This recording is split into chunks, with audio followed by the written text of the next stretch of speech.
বারবার তৃণমূল আবাসে বঞ্চনার অভিযোগ তুলেছে। 2024-এর আগে সেই বঞ্চনাই হাতিয়ার করেছিল তৃণমূল কংগ্রেস। আর আবাসে টাকা না পাওয়ার দায় রাজ্যের ঘাড়েই চাপালেন বিরোধী দলনেতা শুভেন্দু অধিকারী।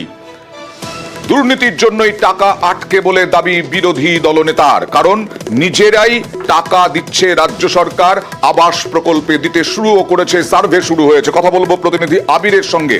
আবির, আজকে বিধানসভার অভ্যন্তরে কেন্দ্রীয় বঞ্চনা আইন নিয়ে সরকারি তরফ থেকে একটি প্রস্তাব আনা হয়েছিল, সেই সংক্রান্ত আলোচনাতেই বক্তব্য রাখেন বিরোধী দলনেতা শুভেন্দু অধিকারী এবং সেখানেই আবাস নিয়ে দুর্নীতির প্রসঙ্গের কথা তিনি তুলে ধরেছেন। একই সঙ্গে তিনি উল্লেখ করেছেন রাজ্য সরকার কি সমস্যাকে জিয়ে রাখতে চায় নাকি রাজ্য সরকার এর সমাধান চায়। যদি সমাধান রাজ্য সরকার চায় তাহলে আবাস যোজনার ক্ষেত্রে যে দুর্নীতিগুলি হয়েছে সেগুলোকে, তার বক্তব্য অনুযায়ী সেগুলোকে রেকটিফাই করা হোক। প্রয়োজনে যে 11 লক্ষ বাড়ি দেওয়ার কথা বলা হচ্ছে তাতে আরো 20 লক্ষ বাড়ি যোগ করতে পারা যাবে এবং তাতে সমস্ত মানুষজন যারা রয়েছেন এই রাজ্যে তারা বাড়ি পাবেন। প্রসঙ্গের কথা তিনি উল্লেখ করতে গিয়ে বলেছেন বহু জায়গাতে যাদেরকে বাড়ি দেওয়ার কথা হয়েছিল, তিনি বেলডাঙ্গার একটি উদাহরণ টেনেছেন। সেখানে বলছেন যে একজন দায়িত্বপ্রাপ্ত প্রধান রয়েছেন, তার নামে একাধিক বাড়ি কি করে নথিভুক্ত হয়।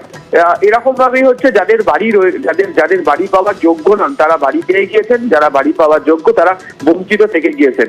এবং এই ক্ষেত্রে মধ্যে তার বক্তব্য যে অঞ্চলগুলোতে এই তালিকা নিয়ে আসা হোক, কারা কারা বাড়ি পেয়েছেন সেখান থেকে জানতে পারা যাবে।